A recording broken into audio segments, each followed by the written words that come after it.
Você, para além do trabalho autoral e coisa e tal, uma das formas de ganhar a vida, né, sua vida material, é trabalhar com produção. Você tem uma produtora, né, a Levante Uhum. Filmes, e você tem trabalhado com ligado a tem feito bastante trabalho, pelo que eu vi lá no site da produtora, ligados ao SUS, né? Uhum. Retratar experiências do SUS que ocorrem pelo Brasil inteiro. Então, você andou por todo o país, né? Gravando, dirigindo, produzindo esses documentários. Eu não quero entrar aqui na questão de como é fazer trabalhos institucionais e coisa e tal, você fica à vontade, se você quiser falar um pouco Uhum. sobre isso, que imagino que a forma de abordagem seja um pouco diferente, mas queria saber de você, nesse momento pandêmico, uma pessoa que rodou o país e conhece o SUS por dentro, vamos dizer, né? O que você teria a dizer a respeito dessa temática que tem sido tão importante e tão cara para nós, já que temos visto o SUS ser um tanto quanto ameaçado aí, né, colocado em xeque. Então, esse trabalho, né, é um trabalho, uma série documental que a gente, né, que a minha produtora Levante Filmes realiza para o Conselho das Secretarias Municipais de Saúde, né, trabalho que a gente realiza desde 2016, né, desde 2016 para eles, de fazer esses documentários que visam explorar experiências exitosas do SUS pelo Brasil, né, e aí é muito engraçado, assim, esse momento específico que a gente está de pandemia, né? Porque os últimos estados para os quais eu fui, né? Primeiro, assim, comecinho do ano eu fui para o Amapá, e aí era o último estado do Brasil que faltava para mim, né? Então tem esse lado desse privilégio, assim, de ter chegado lá e falado, consegui, realizei esse pequeno sonho, assim, né? Coloquei esse marco aí, né? Estive em todos os estados do Brasil, então consegui atingir E essa minha pequena meta emblemática, pessoal. É, desculpa, emblemática que no Amapá você termina conhecendo todos os estados no Marco Zero, né? isso, exatamente. Assim, então, tirei a foto lá no Marco Zero, e aí, e aí atingi essa pequena marca pessoal, assim, na última hora possível, né? Fiquei pensando depois, tipo, sabe-se lá quando eu vou conseguir voltar a viajar depois, né? Quando é que a gente vai conseguir voltar a realizar esses trabalhos e tal. Verdade. Então, muito doido isso. É, e aí uma outra coisa que se amarra, né, nisso é justamente o fato de aí depois de ter filmado no Amapá, a gente foi filmar no Amazonas, né, numa cidade no interior do Amazonas, e era uma cidade que a gente tinha que, para chegar lá, a gente tinha que pegar 5 ou 6 horas de barco, né, saindo de Manaus. Então, região norte é muito comum isso, né, você ter esses grandes trajetos de barco, né, por vias fluviais e tal, para poder chegar nas cidades do interior. E aí a gente fez essa viagem de ida e volta, 5, 6 horas de barco e tal. E aí chegamos em Brasília, ficamos presos aqui por conta da pandemia, e aí, pouco tempo atrás, eu estava justamente lendo sobre justamente a especificidade do trajeto, do espalho, né, do espalhamento do contágio do coronavírus no norte, que tem muito a ver justamente com as vias fluviais, né? Então, se você for ver as cidades mais afetadas, você vai ver que tem tudo a ver com o trajeto dos rios, né? Porque as pessoas pegam esses trajetos de barco, ficam em barcos, às vezes são barcos grandes, só que com muita gente, às vezes são barcos não tão grandes e cheios também, né? Então você fica ali entre 5 horas, às vezes dias até em um barco desse para poder chegar até seu destino, né? E aí isso foi o principal vetor, né, do espalhamento do coronavírus no norte, assim. Então, também foi muito doido refletindo depois sobre isso, né? Ter justamente estado, né, numa viagem de barco dessas pouco antes da pandemia estourar no Brasil realmente, né? Isso tudo para amarrar, assim, um pouco na questão do enorme desafio, né, que é esse trabalho do SUS, por conta de uma heterogeneidade inacreditável, assim, das condições desse país, assim, né? Condições geográficas, condições socioeconômicas, né?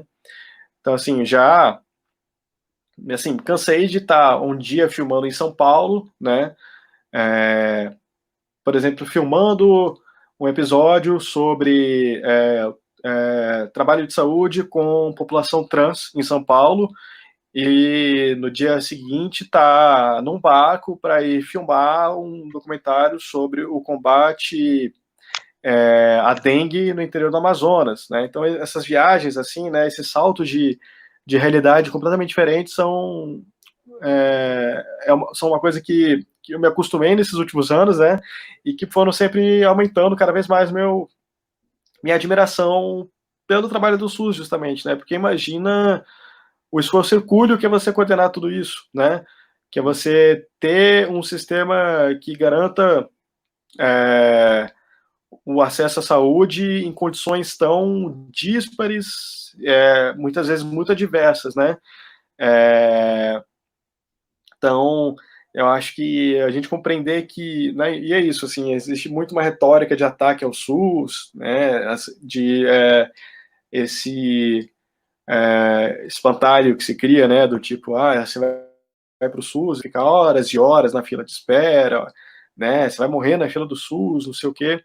E a gente sabe, claro, que é um sistema que não é perfeito, é impossível ele ser perfeito, né, é um sistema que tem que ser cada dia aprimorado, mas o tamanho da tarefa, né, que o SUS enquanto sistema tem que encarar, né, e os resultados que ele alcança, apesar de todas as adversidades, né, tem que ser louvados, e eu fico muito orgulhoso, assim, muito feliz de poder fazer esse trabalho divulgando esse tipo de experiência, né. Eu tenho certeza absoluta que, assim, a pandemia ela está gravíssima no Brasil, né. Eu tenho certeza que ela estaria muito pior se a gente não tivesse um sistema como o SUS, né, cobrindo o Brasil de ponta a ponta. Bacana. Lucas, é verdade. Até porque foi bacana você falar isso, porque é um debate que agora está muito em voga, não só no Brasil, mas no mundo, por conta da pandemia, porque não é problema só nosso, né? Apesar daqui acontecer algumas coisas que pioram esse processo, que a gente está vendo aí todo dia. Você gosta muito de futebol, né? Aquela frase que agora virou jargão no Brasil, todo dia um 7-1 diferente, né? Exatamente. Então, assim, mas assim, infelizmente, eu, por exemplo, em várias conversas com amigos no início da pandemia, tentava ver um lado positivo, um novo debate em relação a como a gente encarar a saúde pública, né? Eu citava, às vezes, conversa com o Zé, com outros colegas, a gente sempre fala, por exemplo, uma fala que chamou muita atenção foi a fala do presidente francês, conservador, liberal, que falava, não, a gente não pode pensar mais a saúde sob uma lógica de mercado. Aí você fala, sei como a gente que milita para essa área, que gosta disso, que pensa no sistema universal de saúde é uma forma de democratização de acesso a várias coisas, e realmente ficou até agora só no discurso. E aí você tem um sistema único de saúde como o SUS, que atinge uma grande população, como a palavra, parece que a palavra nossa aqui, do momento que a gente mais citou hoje aqui foi a contradição, porque o Brasil é realmente um país de contradições, né? Então, assim, seja no seu trabalho que você focou totalmente em mostrar as contradições, no trabalho que seja um trabalho institucional, você vivencia essas contradições, né? Porque o SUS, por mais que seja universal, ele não é financiado de forma igual, gera desigualdades em N partes do país, não só pelo SUS, mas por outras formas também. E eu gostaria de saber de você, o que você espera desse tempo? Você conheceu o SUS, a gente que estudou, o Zé também fez bastante pesquisa em relação à área de saúde, eu li bastante também, fiz seu trabalho de graduação, é o filme da contradição, meu trabalho de graduação é sobre financiamento do SUS, orientado inclusive pelo Zé Luiz, que está aqui com a gente aqui. Então, assim, o SUS gera, realmente tem essas contradições, tem essas monte de nuances, e você, de fato, eu como pesquisador, com essa teoria, você vê a prática, assim, você vê as vivências, pelo menos mostra as boas vivências. Eu particularmente fiquei apaixonado por vários dos filmes, assim, são super emocionantes. Aquele do barco, deixa eu lembrar o nome aqui, o do Igaraçu. Aquilo é sensacional. Aquilo ali é fenomenal. Aquilo ali é sensacional. Aquele barco é maneiríssimo. A mulher fala, a gente atende 400 pessoas em 20 dias. Cara, é do caramba a parada. São iniciativas muito, assim, que nos dão um certo otimismo, né?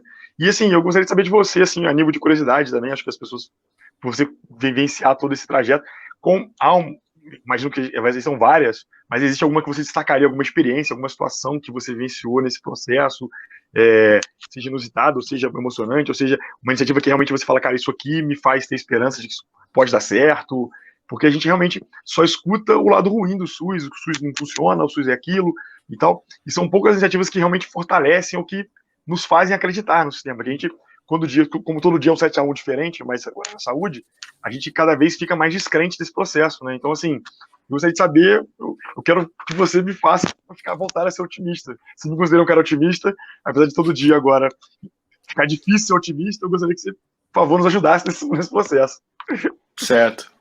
Olha, para falar especificamente dos meus favoritos, esse que você citou, né, é um episódio que a gente filmou no Amazonas, ele é um dos meus favoritos, eu acho, assim, tanto por uma questão de vivência, né, foi muito, assim, em termos de aventuras, né, de gravação, foi um dos mais maneiros, assim, né, porque é um episódio sobre uma unidade de saúde fluvial, né, então, na verdade, é um grande barco que sobe o rio, né, para justamente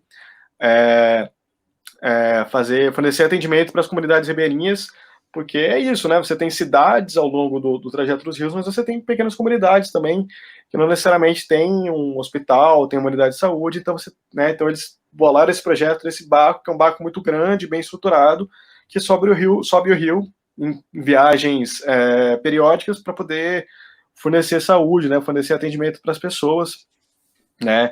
Então, assim, em termos de aventura, né, foi um dos mais massas, porque a gente ficou 3 dias dormindo no barco, dormindo em rede, né, e aí tem essa coisa de estar no barco, aí pega uma lancha e vai até uma comunidadezinha na beira do rio para atender o pessoal, e aí você ouve histórias, né, que, tipo assim, de novo nessa coisa da heterogeneidade, né, que é o Brasil, assim, então, assim, você às vezes tem, por exemplo, mulheres que estão, sei lá, grávidas há 5, 6 meses e não conseguiram fazer um pré-natal ainda, né? Porque para elas saírem da sua localidade, né, da sua casa na beira do rio, e chegarem até uma cidade com uma unidade de saúde, às vezes são 10 dias de barco, né? Então, esse tipo de iniciativa, né, essa unidade de saúde fluvial, é o tipo de coisa que garante o mínimo de acesso, o mínimo de atendimento para esse pessoal, né? Então, essa experiência foi muito massa, tanto em termos de vivência, né, de gravação, quanto pela experiência mesmo, assim. Esse é o tipo de desafio que acho que pouquíssimos países no mundo devem ter esse tipo de desafio para poder fornecer saúde para as pessoas, e é massa ver esse pessoal tão aguerrido em tentar executar e implementar esse projeto, né, superar esse desafio. Tem um episódio que a gente gravou em São Paulo também, eu cheguei a citar já, sobre saúde da população trans em São Paulo. Eu acho que é o nosso episódio mais longo, inclusive, e é um dos meus favoritos também. E aí, assim, aí você está numa outra realidade econômica, geográfica, completamente diferente desse do Amazonas que eu te falei. Numa cidade, enfim, cidade mais populosa e cidade mais rica do Brasil, mas com diversos problemas também, diversos desafios específicos, e aí, nesse caso ainda, o desafio de poder fornecer saúde para a população trans, né, que tem todas as suas especificidades também, né. Então, esse também foi um episódio muito massa de se gravar e de muito aprendizado, sempre um aprendizado muito grande para a gente que está fazendo, né, entrar em contato com a vivência dessas pessoas e presenciar, né, esses desafios do Brasil em primeira mão, assim. Um outro também que eu acho ótimo para levar as esperanças, né, aumentar as esperanças, né, trazer um pouco de otimismo e também de fazer pensar um pouco também, né, um episódio que a gente gravou em Tocantins era com atendimento básico para a população de rua, né, para moradores de rua. Então o pessoal basicamente sai fazendo rondas, né, pela cidade, acolhendo moradores de rua para fornecer todo tipo de atendimento básico, assim, e aí são coisas que a gente não, no nosso dia a dia a gente não pensa, né, mas o morador de rua, por exemplo, ele muitas vezes não tem água para beber o dia inteiro, né, não tem acesso à água, né, então muitas vezes o trabalho que as equipes de saúde fazem é levar água para essas pessoas poderem beber água, né, ao longo do seu dia a dia, né, às vezes é cuidar de um problema dentário, às vezes é fazer curativos porque a pessoa apanhou de madrugada de alguém, né, então esse episódio, assim, desse trato com a população de rua, né, esse atendimento à população de rua é um dos episódios que eu acho mais interessantes também, né, esses dias eu estava ouvindo um podcast americano, né, e o cara justamente falando sobre, indignado, né, com essa, o sistema, entre aspas, né, o sistema de saúde deles, né, que é esse sistema descentralizado e privado, né, que opera totalmente na lógica da mercadoria, né, da saúde como mercadoria, e aí ele falando sobre como é para ele morar, acho que em Los Angeles, e descer a rua todo dia, e a rua tá cheia de moradores de rua, e ele saber que a maioria desses moradores de rua, eles estão ali simplesmente porque muitos deles estão ali porque eles têm algum problema de saúde específico, né, muitas vezes tem problemas de saúde, até de saúde mental, né, e aí o que elas precisam, na verdade, é de ajuda, né, de acompanhamento, de tratamento, e elas não vão ter isso, né, simplesmente assim, porque não tem o sistema de saúde universal, né, então elas vão continuar na rua, né, porque o ponto básico, o problema básico ali, né, do próprio cuidado com a saúde não vai ser resolvido, né. Então esse é outro que eu chamaria a atenção. E aí, para fechar, tem um que a gente gravou, acho que era no Piauí, se não me engano, que era sobre também lidando com o pessoal do CAPS, né, que os CAPS são Centros de Atenção Psicossocial, né, e O aí Bruno- era um... É que eu trabalho no O CAPS. Bruno trabalha no CAPS. Eu ele trabalho no sabe CAPS. que é isso. Porque tudo que você falou aí, agora eu falei da questão de você. Muitas coisas que você falou eu vivencio diariamente, né? Porque eu trabalho na parte administrativa de um CAPS. Sou gestor, né? Público. Uhum. E então são realidades que a questão de tudo se for falar saúde mental, porque a gente tem um consultório na rua, que são as pessoas que vão dar esse mínimo desse aparato. Então, assim, esse é meu dia a dia. Amanhã, por exemplo, amanhã às 6 da manhã eu tô indo fazer isso. Eu tô indo cuidar desse trabalho tipo de situação. Esse trabalho que eu falei no Tocantins. O trabalho que eu falei no Tocantins era uma experiência de escritório na rua, né? Consultório na rua. Isso mesmo. Acontece. E assim, é bem bacana, porque essa questão do CAPS assim, hoje eu tô na saúde mental, venci, assim, esse tipo de situação e, cara, esse é o exemplo do sistema americano, que é um sistema totalmente privado.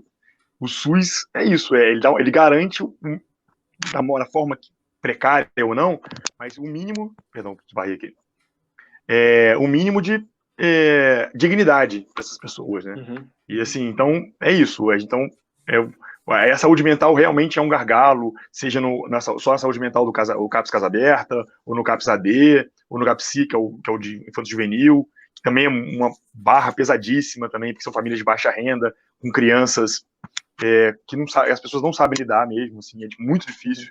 É uma realidade bem complexa mesmo. Por favor, conclua, Lucas, eu acabei de interrompendo aí. Não, ótimo. Esse episódio do CAPS, especificamente, era um trabalho num CAPS, numa cidade do interior do Piauí, onde tinha muito problema de cárcere privado, né? De pessoas com, enfim, problemas de saúde mental, né? Então a família não sabia como lidar, e aí trancava a pessoa num quarto, né? Montava um quartinho no fundo da casa e deixava a pessoa trancada no fundo, né? E justamente o trabalho do pessoal do CAPS nessa cidade específica foi justamente o de acolher essas famílias, né?